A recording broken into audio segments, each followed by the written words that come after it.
There's another one you don't want to hear. Frankly, did you want? 1, 2, 3, set, go.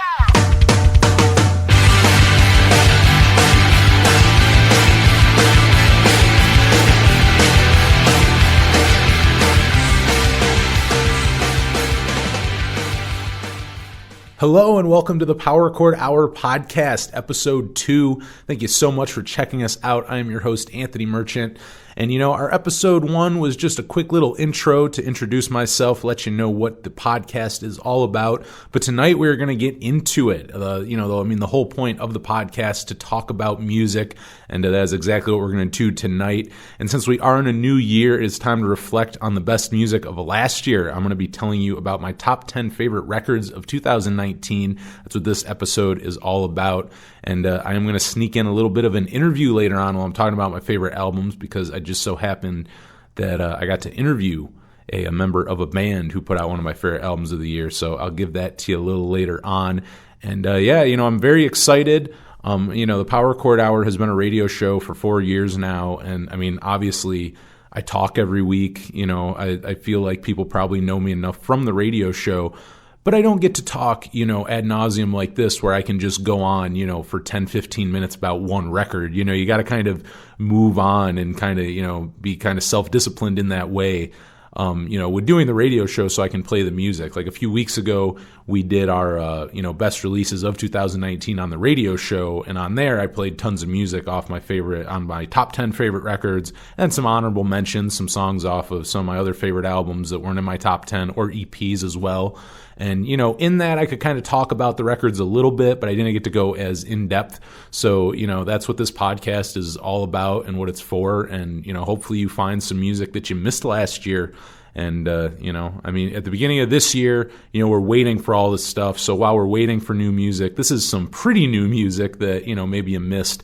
And starting off on the list on number 10, my 10th favorite record of 2019, also happens to be my favorite power pop record of 2019, and that is Stephen Bradley's Summer Bliss and Autumn Tears. That one came out on Porterhouse Records back in September, and it is really just the best power pop that I've heard in quite some time. And power pop, I feel like you can think of a couple different things here when you think of power pop.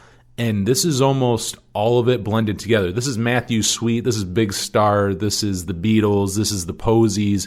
This is like all the different bands you think of a power pop kind of thrown together.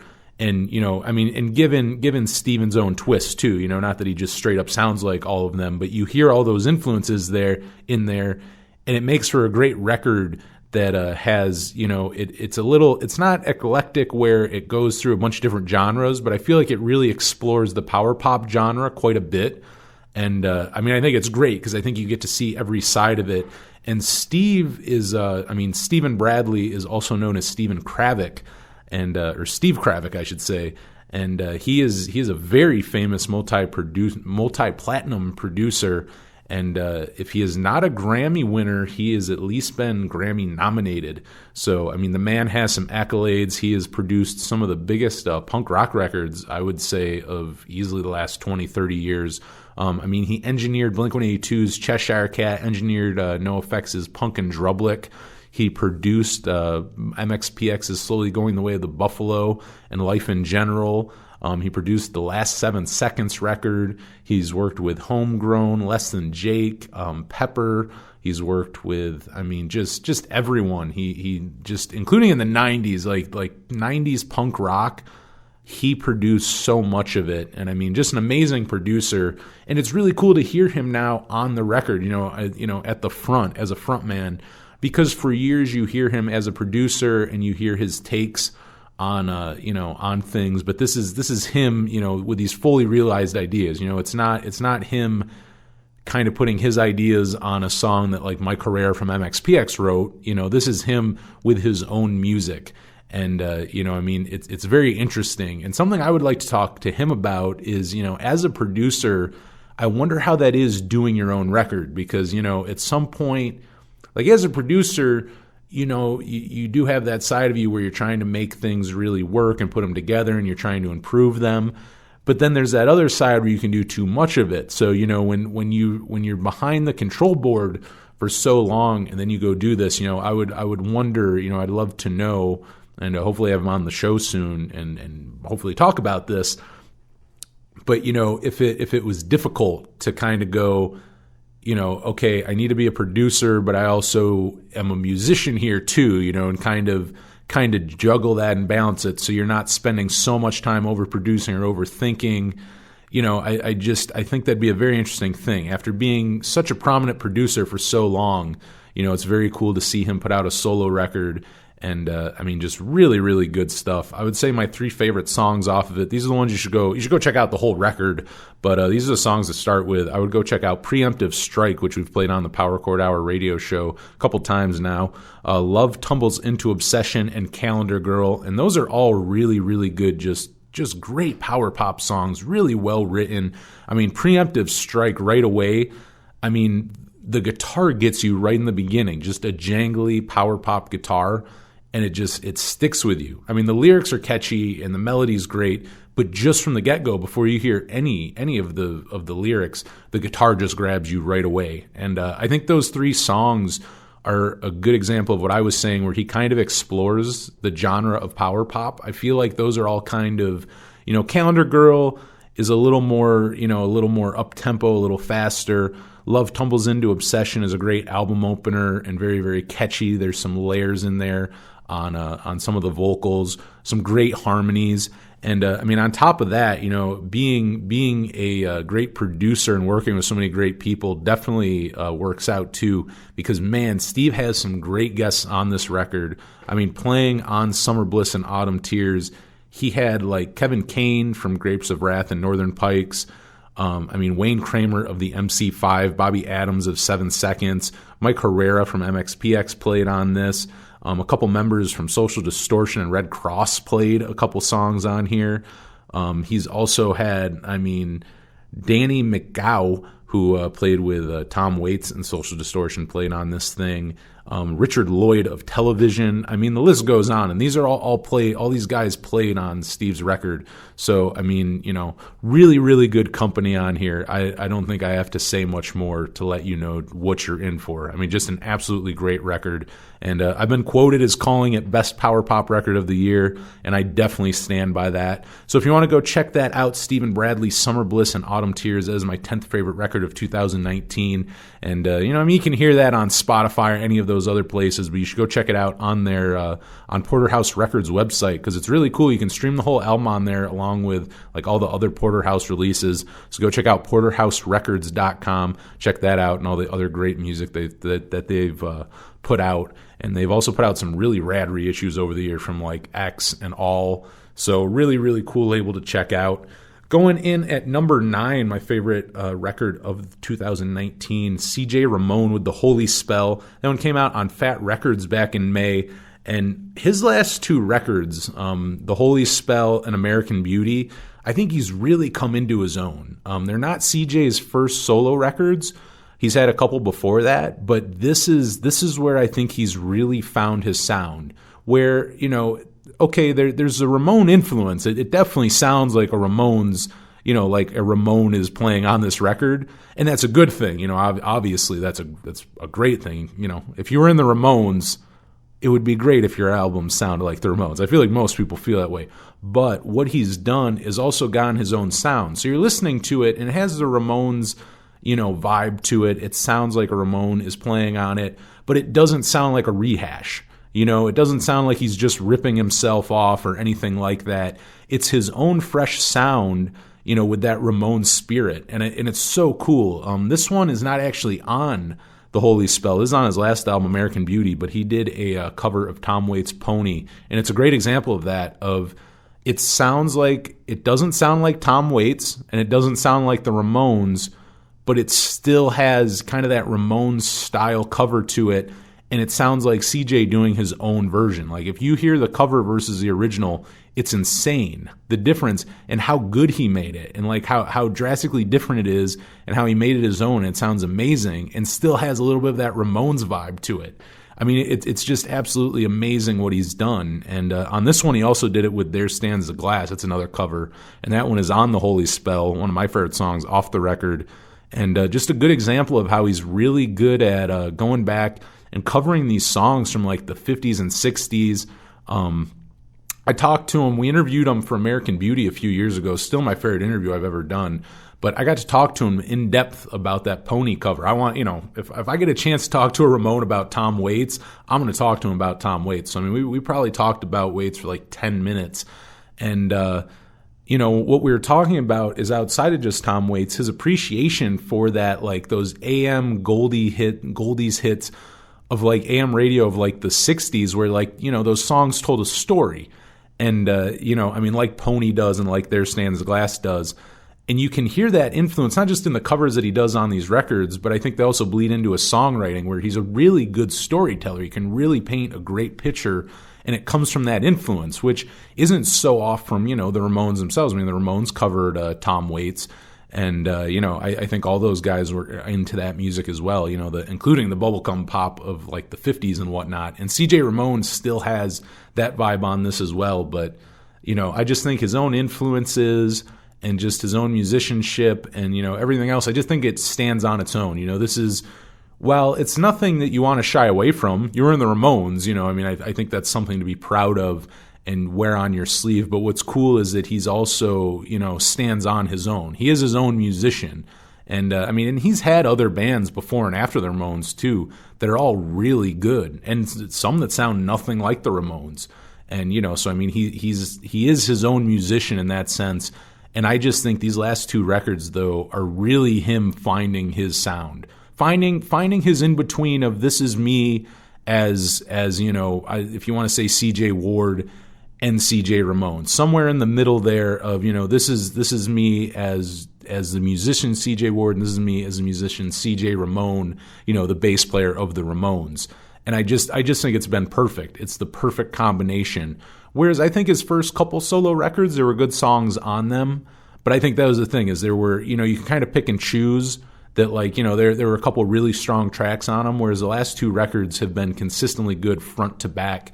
And I mean, that's just such a great thing. I'm looking forward to the next one. And, CJ's really carrying the Ramones torch and just really, really good stuff. So if you did miss the Holy Spell and you want to check that out, One High, One Low, the opener off that, great song to go with. You can't go wrong. There Stands the Glass, like I mentioned, that's a cover of an old 50s song, and CJ does just a stellar version of that, as well as Moving On. And Moving On is a really, really good one. That is a good example of his songwriting. If you go listen to the lyrics of that one, and even just the music and everything, it's just so perfect. I mean, CJ has his own sound while still sounding like CJ Ramone. And, easily the most underrated Ramones member, I would say. When you listen to later Ramones era, like all the songs that he sang on, he did such a good job. Like, there's songs that Dee Dee wrote, like the Crushers one, that, Dee Dee Ramone did originally write the Crusher. And, the Ramones, I guess you could say, covered it. I mean, Dee Dee wasn't in the band anymore, and CJ sang that one. But Dee Dee also recorded that song later on. And while the Dee Dee version's good, the CJ one, I got to say, is still better. I mean, CJ did Dee Dee's song better than Dee Dee did, which, no disrespect to Dee Dee Ramone, but that's just how good CJ is. And I think he's very underrated as a Ramones member, because he wasn't there during, he was an original member. So, and Dee Dee Ramone, too, is such a living legend. It's like, anyone who replaces him, you're living in such a big shadow, you know what I mean? So I think he gets credit, but not the credit he deserves. And definitely a very underrated member of the Ramones. So definitely go check out his album, The Holy Spell. And, also check out our interview from a few years ago if you missed that. It's on our YouTube page at Power Chord Radio. And we talked for like a good half hour, 40 minutes. And, all about the album. And like I said, we talked probably for like 10 minutes about Tom Waits. And it was just very interesting to me because as a fan, it's like it's stuff that you don't hear about. You know what I mean? Like, no one's really asking a Ramone. They're asking about like punk rock and stuff like that. They're not like, hey, like, who are your favorite like bubblegum pop artists of the 50s, or what's your favorite Tom Waits record? Like, people don't go back to some of those influences, but like, you have to remember, when the Ramones started, punk rock didn't exist, so their influences weren't punk rock. The Ramones' influence weren't the Ramones. They were influenced by, what came before them, which wasn't originally punk rock, So I do think in the interview it's very interesting to kind of pick his brain on some music that he listens to that you may not expect a Ramone to listen to, or you want to connect with. But he has such a diverse taste in music too, which is really rad. That he's a good guy to talk music with. But CJ Ramone, The Holy Spell, my 9th favorite record of 2019. And, speaking of the Ramones, a band who is very, very influenced by the Ramones, is they wear that influence on their sleeve, and they wear it well. Just such a great band. Number 8 is Mean Jeans with Gigantic Psych. That one also came out on Fat Records in August. And last year's album was where I fell in love with them, the Jingles Collection. If you have not heard of this yet, this thing I think is really... It made me discover Mean Jeans, and I feel like a lot of people discovered them through that. It's just a collection of jingles, all about 30, 40 seconds long. I think maybe one of them is like a minute and 30 or something. Like I think that might be the longest one.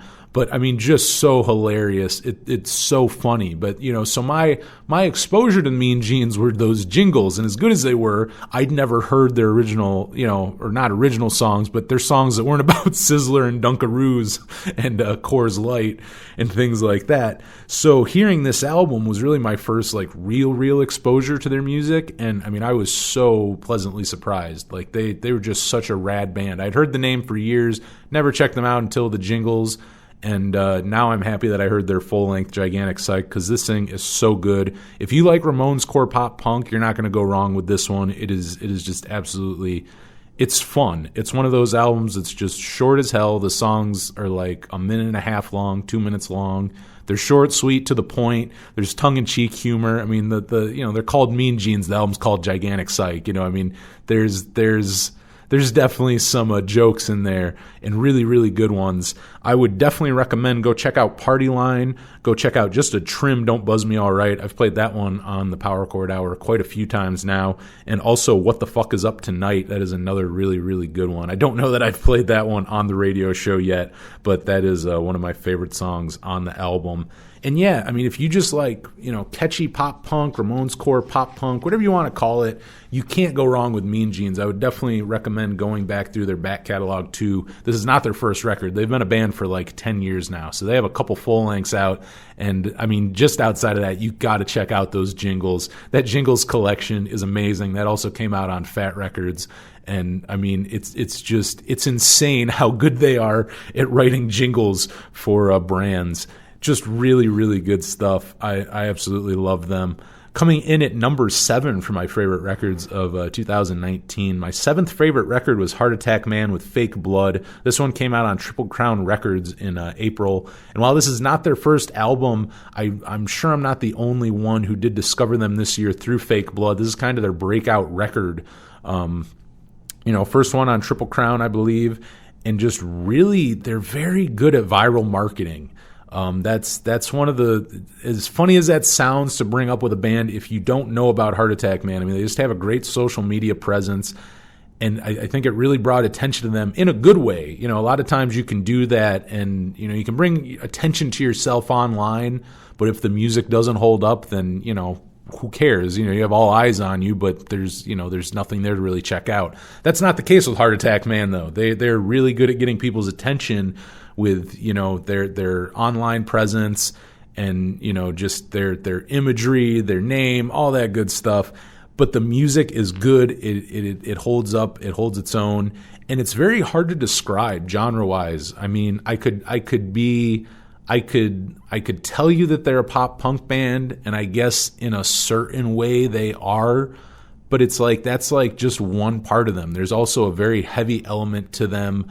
And, influences go all over the place. I'm sure if you ask them, their influences would probably go from Title Fight to, Husker Du to Slipknot. And it shows on the album, but it works well. This is really a band who I would probably say are as equally influenced by Husker Du as they are by Slipknot. But it works. It works extremely well. And, really, really good record. The stuff that they put out before, their albums were good, but this is a band who I think, just like I was saying with CJ Ramon kind of coming to his own this year, I think this is Heart Attack Man really coming into their own as musicians and songwriters, and really just kind of getting their own sound. I mean, like it's just so hard to put a genre on them, which isn't a bad thing that, you can't really pin a genre on them. But they're just kind of their own thing, and they're a force to be reckoned with. It's been a great, 2019 was a great year for them, got a lot of press and attention. And, for a good record, Fake Blood, it is really good. My favorite songs on it are Out for Blood, Cut My Losses, and Crisis Actor. I would stick with, or I would check out those three to begin with. And if you like those, I think you'll like the album. It's just so good. I mean, it's pop punk with an edge. But even that just sounds so cheesy, I guess. Sometimes it's hard to really, describe the sound of a band. And I think this is one of those bands. I just think Heart Attack Man is a band you got to kind of check out for yourself and, check it out and see what you think for yourself. Just a really, really rad up-and-coming band from Cleveland. And another band from Ohio, not from Cleveland, but down from Dayton. Not Guided by Voices, but another great Dayton band. But this is The Story Changes. They put out my sixth favorite record of 2019 with To Hell With This Delicate Equation. That one came out on Magnaphone Records back in April. And I had the pleasure of talking to frontman Mark McMillan. I got to interview him for the record when it came out, and it was not the first time talking to Mark, though. Mark has been a really good dude. He's been a buddy of mine for years now. He's not just in The Story Changes. He is also the guitar player and unclean vocalist of Hawthorne Heights. He's been with them since 2009 or 2010. So I mean, I've known him since like 2011. It was probably like the first time I saw him play with Hawthorne Heights. And I mean, just from talking to him online and talking to him at shows, I've gotten to know those guys in Hawthorne fairly well, and they're always good dudes. So I mean, for years I've always talked to them before and after shows. The first and only time I've had Vietnamese food, and I don't know why I haven't had it again. It was very good, but was with Hawthorne Heights with Mark and the rest of the guys in Hawthorne. Before a show they played with From Autumn to Ashes a couple years back at the Altar Bar, which is no longer there in Pittsburgh. But it was a great, great venue if you have ever been to it in Pittsburgh, Pennsylvania. The Altar Bar, I missed that place. That was the last show I saw there, was with Hawthorne Heights and From Autumn to Ashes. But before the show, we went and got Vietnamese food, and that was the first and last time I've ever had it. But good food, and those are good dudes. So, it was a no-brainer to have Mark on when they put out when The Story Changes put out their new record. And a really, really good one. I always like The Story Changes. I think they always put out really good, just alternative rock, basically. And I think this album, though, is their best. They just finally added a bass player, Chris Serafini, who is in the Stereo, very, very underrated Fueled by Ramen band, who put out one of the best records that Fueled by Ramen ever put out, called 300, which came out in, I believe, 99. So that album is over 20 years old now, which is insane to think. But Chris Serafini was the bass player of the Stereo. Now he's in The Story Changes. And The Story Changes has been a two-piece with Mark and Poppy, their drummer. They've been a two-piece for years now, but now they're a three-piece. And Chris really adds to the album, I think. He sounds great on the record, as do the rest of the guys. They're at the top of their game. And one of the things when I interviewed Mark, what I talked to him about was how good the production is on this record. I think they really stepped up their production game. They self-produced this one, but normally they do work with Jamie Wolford, who is also in the Stereo, and he does a great job producing them. Not that the other albums don't sound good, but for being a self-produced record, this thing sounds amazing, and I think it sounds really. They kind of added almost. It's very 90s oriented, and they didn't, it doesn't sound like, oh, this is just a nostalgia grab, like they're trying to sound like it's through the, like this is straight out of the 90s, but it sounds like a band very influenced by 90s bands, because they are. I know those dudes, more on a personal level, and talk to them about music.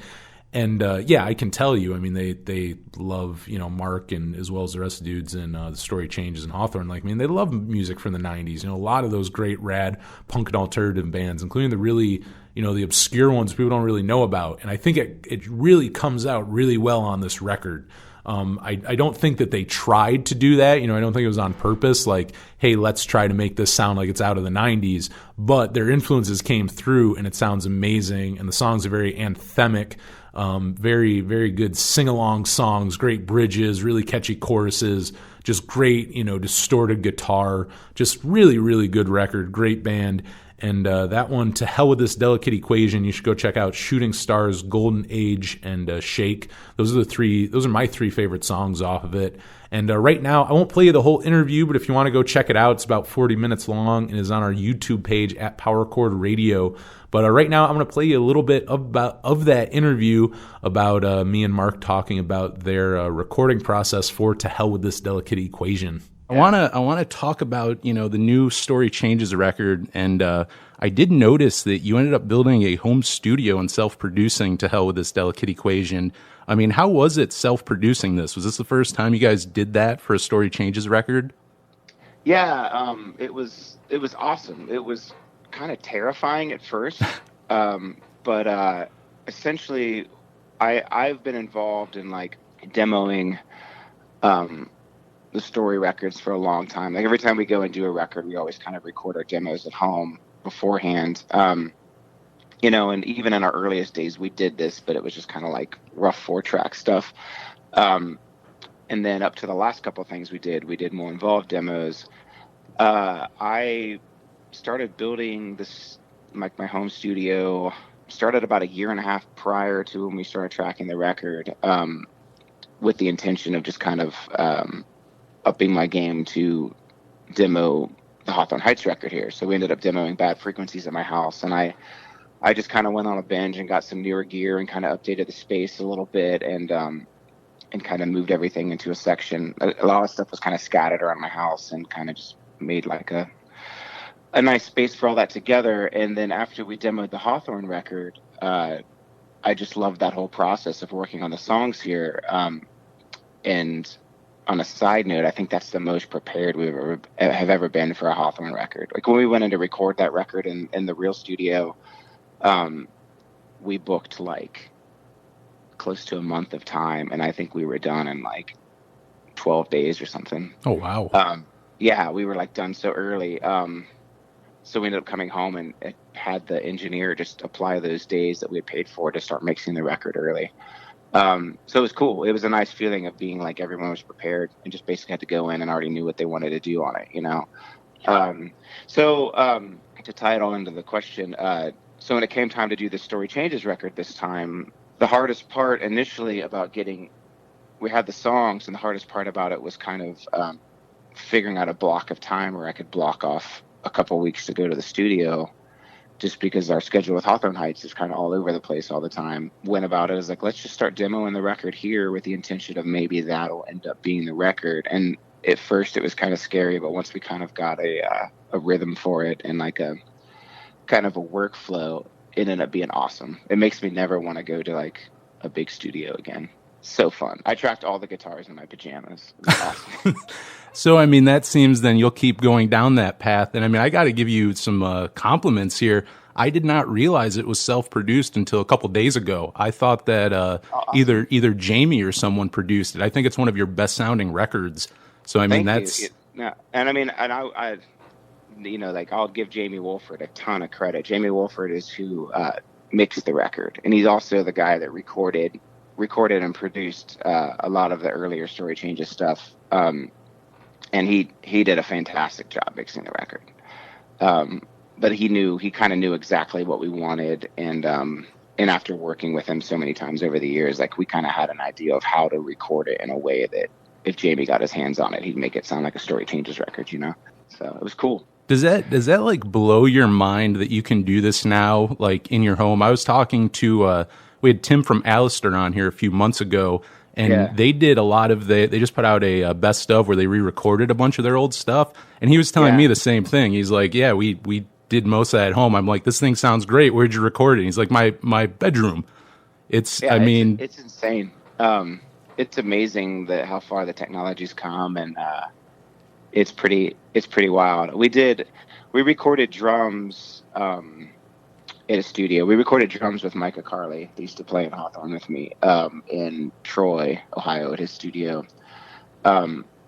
Just because drums are the one thing with a home studio, it's just really hard to get it kind of right, unless you have like the nice big open room with the proper acoustics for it and like a really insanely nice mic collection. But we did the drums there and then did everything else in my house. And then and the beauty of it was just doing it here just allowed for us to take our time and took all the stress away. Like normally when we've had to record a Story Changes record or even a Hawthorne record, there's always just a deadline, a set time, and it always usually can't budge because you've rented out the studio for that day and have the recording engineer for that day. And if anything runs behind or gets switched around, then you have to reschedule, and then that puts you back. Like they're usually booked up for a couple months at a time, and then you're just dealing with like your touring schedule's already playing out for 6 months.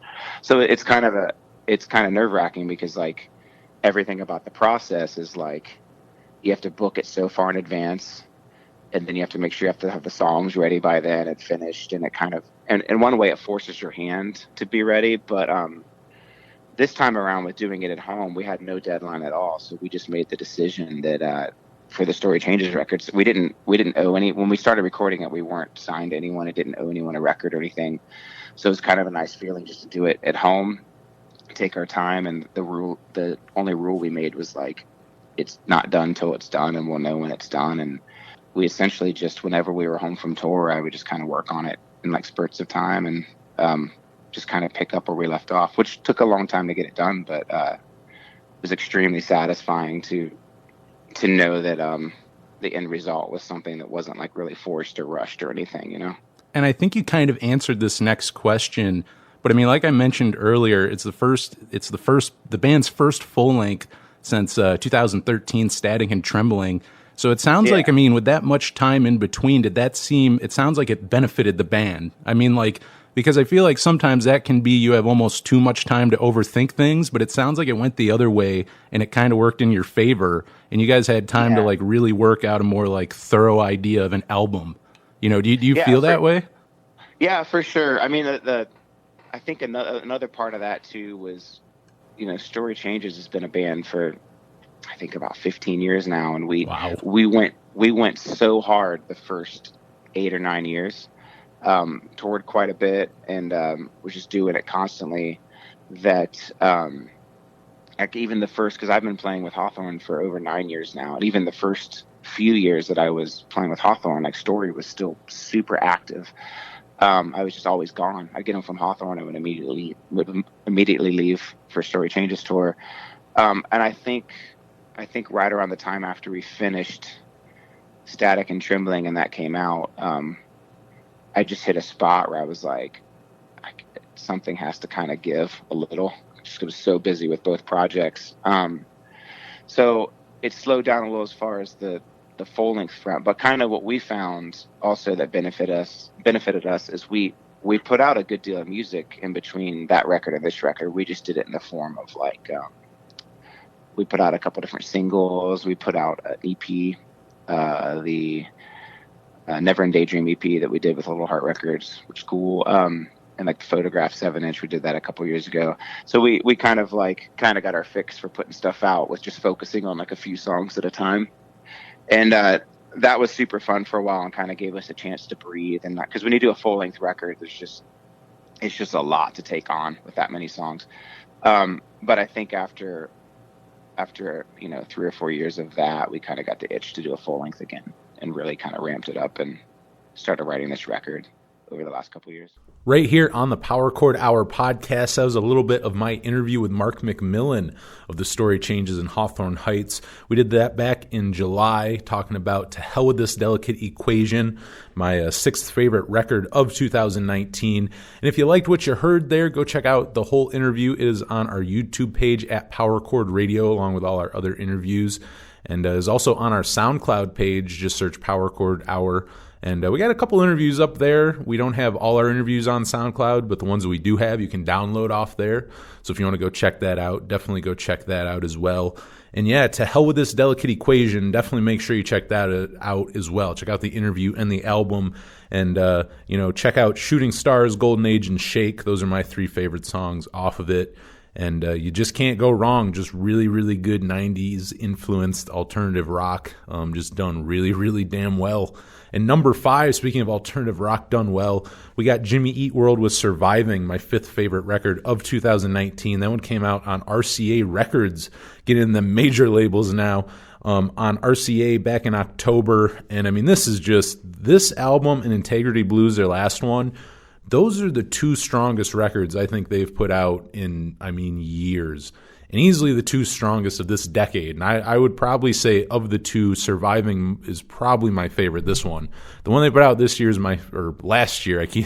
It's so weird in the beginning of 2000, any year, not just 2020, but, you always kind of still think in the year prior. But last year, I think Jimmy Eat World put out their best record of the 2010s with Surviving. And some of the best songs on it, 1 Mil, All the Way, and Love Never.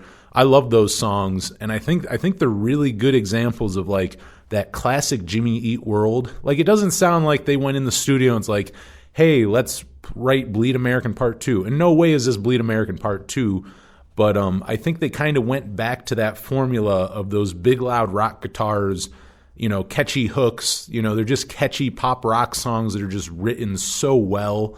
They get stuck in your head. And, just really just what you've come to expect from Jimmy Eat World, from the best Jimmy Eat World songs and records. I think it can all be found on Surviving. But even with that said, this is how good the band is. There's those songs that sound like classic Jimmy Eat World, and there's ones like 555, which might be even, I would probably say, the biggest song on the album. I think the music video has definitely gotten some attention to it. It's a neat video. If you haven't checked it out, go look up 555. On YouTube. Check out that music video. But that's a great example. That song does not sound like Jimmy Eat World, but it's a really good song, and it's like they took chances. It's like this album is a good combination of classic Jimmy Eat World, but also a band that, this many years in, 20-something years in, still taking chances and doing new things. Like a good example of that, Surviving came out 20 years after Clarity, because Clarity came out in 1999. So, 20 years after Clarity, they're putting out some of the best songs and one of the best records of their career. I think that speaks volumes. I think that speaks very highly of where the band's at as just as a band and as musicians, and also just how good that record is. And as I'm getting further down my list, obviously, it's a pretty good record to be at a number 5. So definitely go check out Jimmy Eat World Surviving if you have not checked that out, if you have missed that one, because it did come out a little later on in the year. Maybe you missed it. And at number 4, one earlier from the year, was Bob Mould with Sunshine Rock. That one came out on Merge Records back in February, and early on, one of my favorite albums of the year. And when an album comes out in February, even if it's really good, it's kind of like I'm almost skeptical of saying it's going to be my favorite album of the year, one of my favorites, because you just don't know what's going to come out after that. I've had albums come out in that time that I think are amazing, where by the end of the year, I've kind of, I hate to say it, but I kind of have forgotten about them. Other albums have replaced them. I listen to so much music for the radio show that, even music that I do like, you kind of forget or go by the wayside while you're checking out more stuff.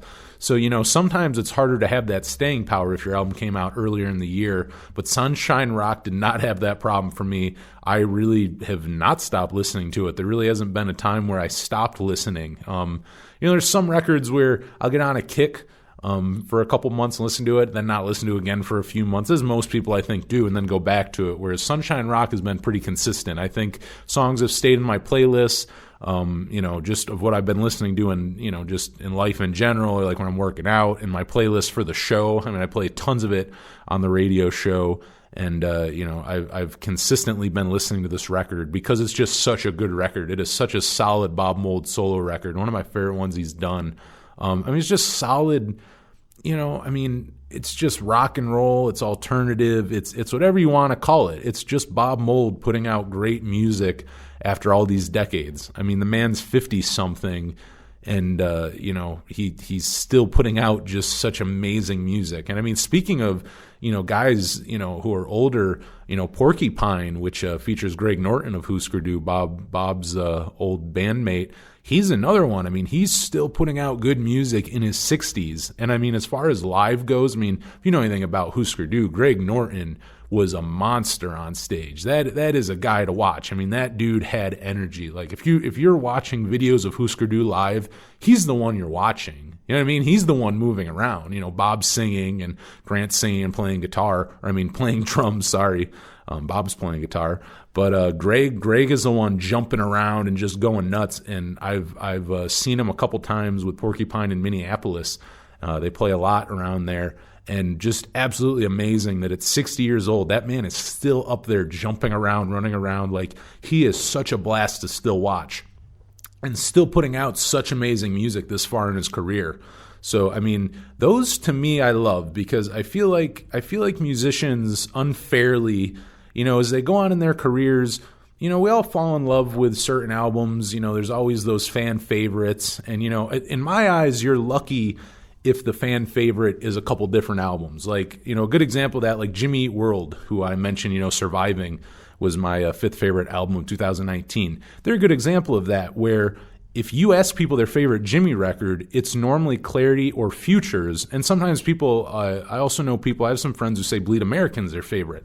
So it's like, with a band like Jimmy, you can get different answers, and there's bands like Green Day too, where it's like, depending on the person's age, someone's going to probably, if you ask them their favorite Green Day album, it's probably going to be Dookie or American Idiot. But it's like they are lucky to be a band that people have all these different ones. Because there's a lot of bands where people go, they have that one good album, or everyone has that one favorite album. And it's like, it kind of defines a band's career. So to me, I think it really shows and speaks volumes if people can't all agree on one record, if it's all spread out like that.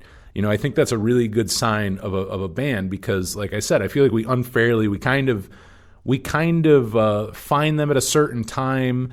Maybe there's one album that makes a band really big, and that's the sound that everyone wants out of them forever. And, everything they do after it kind of can become unappreciated. We don't appreciate it, or, it's just, well, it's not as good as this. We continue to compare it to their old stuff. So to me, it's always like, I love seeing older artists and older bands who are still doing it, who are putting out music that not only is some of the best music coming out of the year, but is also some of the strongest music of their career, this many years in. And Bob Mould doing that with Sunshine Rock, in my eyes, is like so great. Because, at this point, he's put out so many records, whether it be Husker Du, whether it be Sugar, whether it be solo. Like, there's so much Bob Mould music out there that it's like, if you never put anything out, there's dozens and dozens of records to choose from, but he's still putting out music, and it's still consistently good. So if you want to check out Sunshine Rock, if you missed that one, check out the title track, Sunshine Rock, check out Sunny Love Song, and check out Send Me a Postcard, really rad cover of Shocking Blue. I actually did not know that one was a cover in the beginning. I had never heard the original, and I forget even how I stumbled on it. Maybe I was looking up the lyrics to the song on Google, and the original one came up. But Bob did a really, really good cover of that song. He had a really cool take on it, to the point where I didn't think it was a cover. I thought it was an original Bob Mould song. There's nothing about it that made me think this wasn't a song that Bob Mould wrote. So definitely go check out Bob Mould's Sunshine Rock. And now we're getting into my top 3 records. And these to me, the top 3 are the most important in my top 10, because kind of at the very top of my top 10, you can kind of move stuff around a lot. And not just this one, but to me, thinking of 10 favorite records in a year, I feel like, the top few are the ones that I don't change around. I go, this is my favorite, or this is my second favorite. Whereas, like, you can kind of flip around 7 or 8 or 9 or 10. I'm kind of like, well, I can kind of interchange those a little. But these last 3 are, in my eyes, the strongest releases of 2019. And a band who had a great 2019, I think, are about to have an even better 2020. This band is going to blow up. Number 3, White Reaper with You Deserve Love, my third favorite record of the year. That one came out on Elektra Records back in October. And, talk about catchy. This band, just, they can write a hook. They're writing songs that are not going to get out of your head. And it's insane, because they went back, and I think when you listen to the band, you hear the influences quite quickly.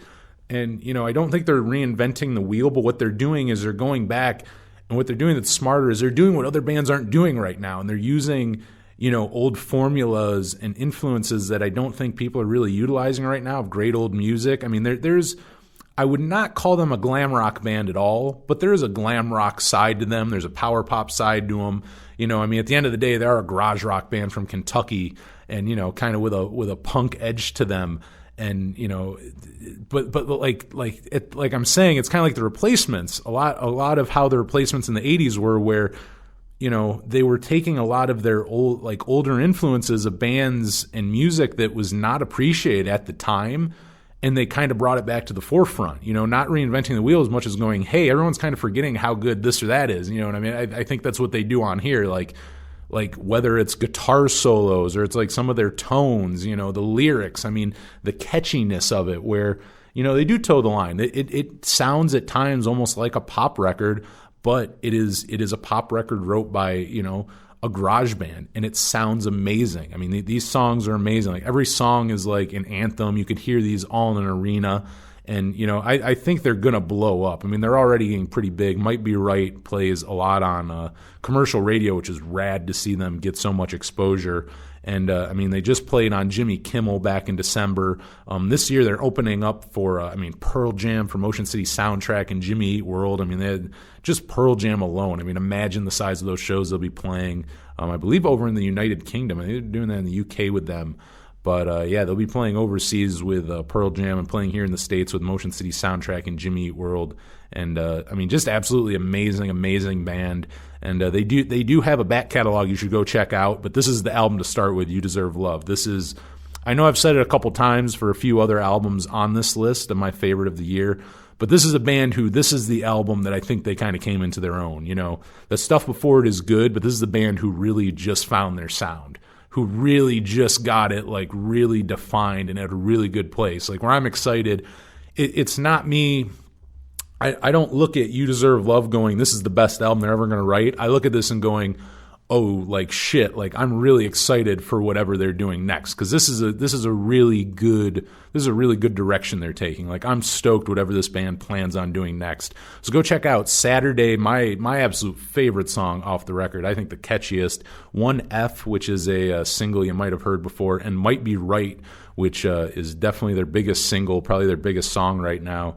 Good chance you've heard that one. Just so catchy. That song's a good example of it, where the song isn't reinventing the wheel in any way. It's just this classic, like, it's just perfect for like rock radio. It's so catchy. The guitar solo is great. There's a lot of, to me, there's a lot of elements of like early Strokes and the Killers in there as far as alternative goes. And like the best elements of those bands. And I just think like Might Be Right is that perfect like radio single, and I think it's really getting them some attention that they deserve. You Deserve Love, I cannot say enough good stuff about that. Go check out that record. And my second favorite record of 2019 from one of my all-time favorite bands, the Menzingers, with Hello Exile. That one came out on Epitaph Records back in September. And just such a good band. They really never let you down. At least they never let me down. They've not put out an album that I don't like. And what I will say though about Hello Exile is, and this is actually a good thing, I find this with albums, I liked it enough when I first heard it. The first few times I liked it okay, but it took me a while of listening to it more and more, and then it clicked, and it's like I really got into it. And and it's funny because that can go two ways. When you listen to an album and it doesn't click right away, it's either never going to click and you just don't like that album, or it ends up becoming one of your favorites. Like I don't think I'm in the minority there. I feel like a lot of people are that way, and this is one of them where it's like, and I'm going to listen to it more because I love the Menzingers, and I liked some songs off of it. It's not like I didn't like it, but I was like, this is okay. And then it's like, so I gave more chances. It's like, well, it's the Menzingers. They're one of my favorite bands. And it didn't hurt when it came out. I was hiking up around the North Shore of Minnesota, around Lake Superior, and there's not much internet reception up there. So I definitely made sure I threw on a couple albums before I left on my phone, and this was one of them. So I drove tons of back roads with no reception and only a few albums to choose from. So I spent a lot of time with this record. And that's what really made me fall in love once I just kept listening and listening to it.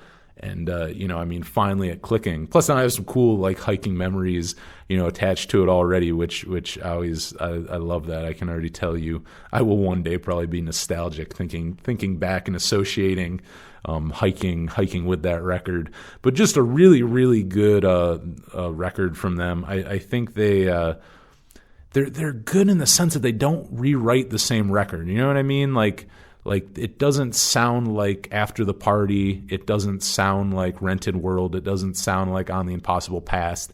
I just think they're so good at changing up their sound, but also knowing what they're good at. They know their strong points, and they keep to them, but they're also not afraid to go try different things. And, I think really cool stuff. Like, I think on here, like, none of the songs, at no point would I say this is, like, even alt country in any sense, but it's like there are songs where you can go, okay, that sounds a little bit like Lucero, or there's kind of that like vibe to it. Like one of my favorite songs on the album, I Can't Stop Drinking. I mean, that could be a country song, like an old school country song, like good country, not like modern country, but like that singer-songwriter kind of like, of like the 50s and 60s, like just a really good old country song. Like you can hear it in there, even though it's not a country song.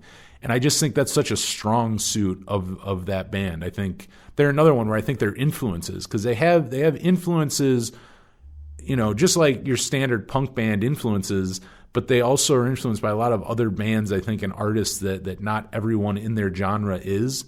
And I think it really helps with their sound. Like I remember just even little things. Like I know I remember seeing them years ago in Greg wearing a Lemonhead shirt, a really old one too. Like I think like Hate Your Friends era Lemonhead shirt. And I mean, there's just influences like that in here where it's like, I think they have an interesting fan base where the older part of the fan base hears that part where it's like, oh yeah, they like them because, this band does sound like they listen to the Replacements and the Lemonheads and Husker Du and the Descendants and all those bands. But it's like they also have a younger side of that crowd who may not know who like the Lemonheads are outside of like Mrs. Robinson, and things like that. And I think they bring those influences into this that you just don't hear from other bands because those bands, their contemporaries aren't listening to all those other rad bands, And I think that's the important thing. There's so many bands out there where it's like, the Menzingers are, I'm sure, influenced by like Bad Religion and NoFX and Alkaline Trio and bands like that, but so are 100 other punk bands out there. So it's like the thing that I think makes them different is they're influenced by those bands,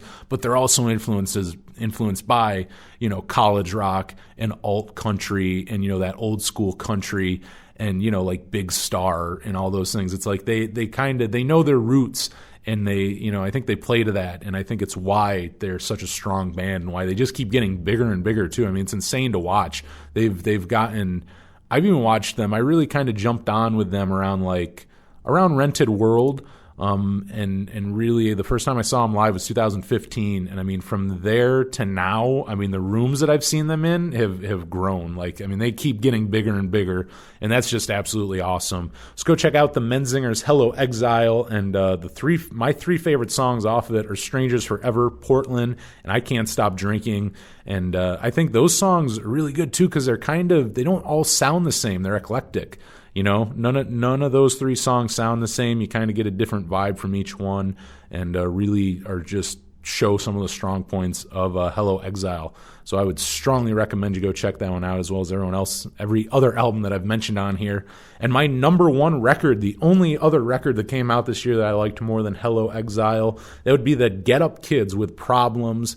And there's a lot of bands on this list. They're not new bands, whether it's Jimmy Eat World, whether it's Bob Mould, even the Menzingers at this point have been together since like 2006. I mean, CJ Ramone, like, all not super new artists. And what I like about that, like I've been saying, is like these older bands and artists who are putting out really, really strong material, some of their strongest material in years. And the Get Up Kids, this is it. This album is so good and like such a turnaround. Like this band, from the beginning of the 2010s to the end, they went from putting out probably their weakest album of their career back in 2011, There Are Rules. Like, I mean, just, it's one of those albums where I've always said this. If it was under a different name and it wasn't the Get Up Kids, I think people would have liked it more, because it's not a bad record by any means.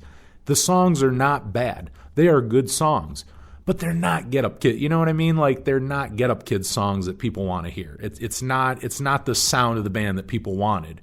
And they've turned around so much where they have a sound now that they, I think, really make the fans happy, but also make them happy, because it's not them rewriting the first two Get Up Kids records or anything like that, but it's this nice in the middle. It's them more mature, but it's that band who did write 4 Minute Mile and Something to Write Home About, but it's them grown up in their late 30s and early 40s, and they put out.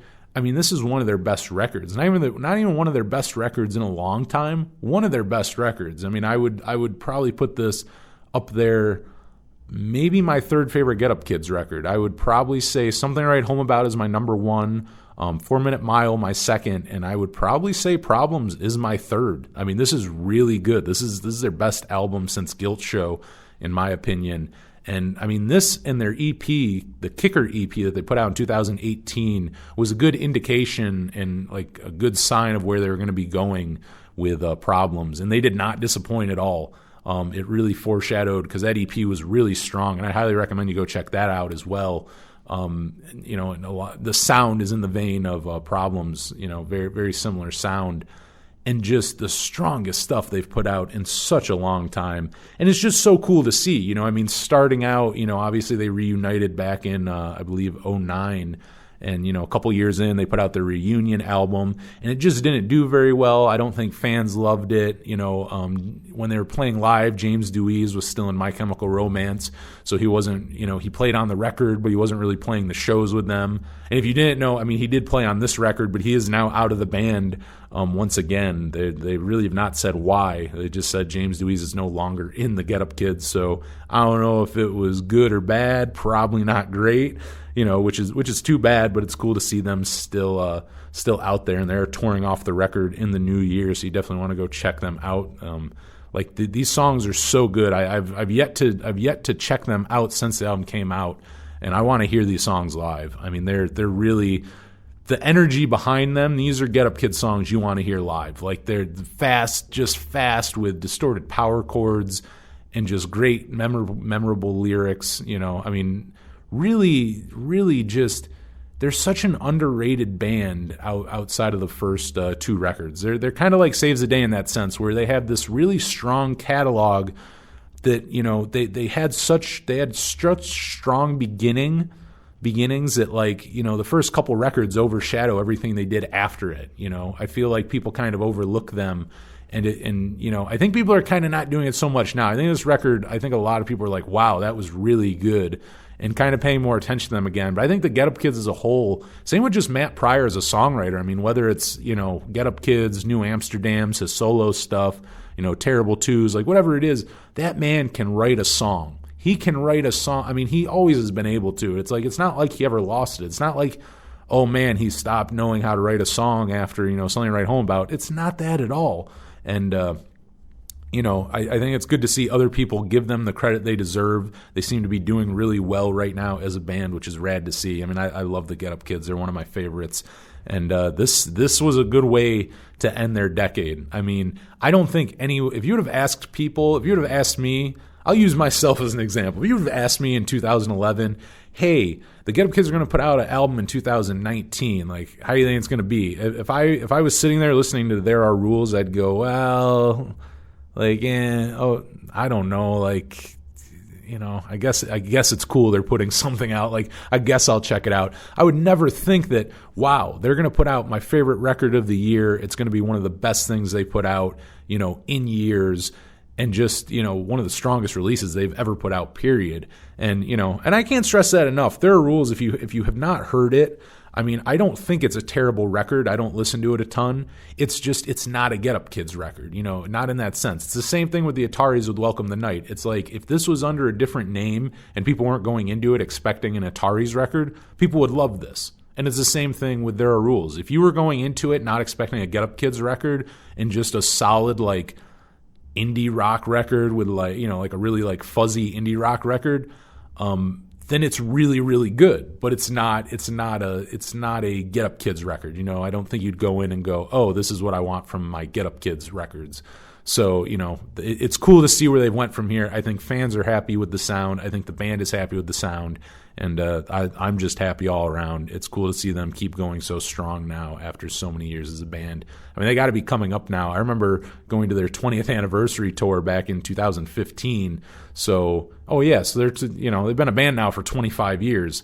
It'll be interesting to see if they do like a 25-year tour this year. They are touring off the new record. It'll be cool to see if they do like a 25-year tour. They play go back in the catalog and play some really obscure stuff like they did for the 20th anniversary. They definitely played some songs on that tour that I don't think I ever heard them play before or since then. So very, very stoked. The Get Up Kids with Problems, my number one record of 2019. And I mean, it really was. 2019 was a very solid year for music. I had a little bit of difficulty figuring out my top 10, which is a great thing. You know, like I said, I mean, music, there's always more enough music to play for the year-end recap, but if I'm trying to think of my top 10 favorite, you know, there are some years where it's harder to come up with 10 of your favorite records than other years. And this year, it's a good thing, but it was harder to come up with them, but it's because I had so many, not because I didn't have enough. So, go check those out. I'll give you a little rundown of my list again. My top 10 favorite records of 2019. Number 10, Stephen Bradley with Summer Bliss and Autumn Tears. Number 9, CJ Ramone with The Holy Spell. Number 8, Mean Jeans with Gigantic Psych. Coming in at number 7, Heart Attack Man with Fake Blood. Number 6, The Story Changes to Hell with This Delicate Equation. Number 5, Jimmy Eat World with Surviving. Number 4, Bob Mould with Sunshine Rock. Number 3, White Reaper with You Deserve Love. Number 2, The Menzingers with Hello Exile. And my number 1 album of 2019 was the Get Up Kids with Problems. Definitely go check out all those albums. You know, none of those are super obscure. You can go find those on Spotify, Apple Music, all those places you listen to music. Definitely go check out all those records. Go support them all. If you had not heard about them yet, let the bands know you heard about them on the Power Chord Hour podcast. And I am very excited to get this show going. I mean, like this, I just spent an hour talking to you about 10 records. It's something that I can't always do on the radio show, so I wanted to extend it to the podcast. So I'm very, very happy to do this. It's cool to have a avenue to do something like this and, still keep the radio show music-centric where we can still play a bunch of stuff. So, definitely go check out all of those albums. If you liked what you heard from that interview with Mark McMillan of The Story Changes in Hawthorne Heights, you can listen to the rest of that on our YouTube page at Power Chord Radio. It's also on our SoundCloud page. You can download it off there. And we're also online at Power Chord Radio for Twitter, Instagram, YouTube, Spotify. We are powerchordhour@gmail.com if you want to email me. I want to know your favorite songs or your favorite albums of 2019. Email me, powerchordhour@gmail.com. Let me know your top 10 favorite albums or just a few of your favorite records if you can't think of 10. I know that's like the standard, but, sometimes it is hard to come up with 10. Sometimes it's just easier to do like a top 3. So let me know, what were you listening to in 2019? Favorite albums, favorite songs, all that good stuff, And I'm sure there's tons of stuff that I missed too. Hopefully I turn you on to some stuff maybe you missed last year. And I would love if you turn me on to some stuff that I missed last year so I can, start playing it on the radio show and talking about it. So let me know all about that. Email me and make sure you subscribe to the podcast. We're going to be back with our third episode. And I'm excited for it. I'm going to definitely get some more guests on here and all that. Try to keep it fresh. I know without a co-host, I try to keep things interesting. I feel like when you're doing a podcast solo, sometimes it's hard to keep people's attention. So hopefully I did not bore you too much with all this music information. Instead, hopefully I enriched your life and made it a little better with this information of all this rad music that came out last year. So I'm not gonna talk your ear off anymore. Now go listen to all that good stuff I let you know about, and tune back in for the next Power Chord Hour podcast. And as always, check out the Power Chord Hour radio show Friday nights at 10 Eastern on 107.9 WRFA. You can stream the website online on WRFALP.com. You can stream not the website, you can stream the station on the website so you can listen in real time on there, as well as the WRFA mobile app. You can download that and listen to us on there. And we play tons and tons of music. No music for you tonight on this, mostly on the radio show, so you can go check that out on there. But until the next Power Chord Hour podcast, I am Anthony Merchant, and thank you very much for listening.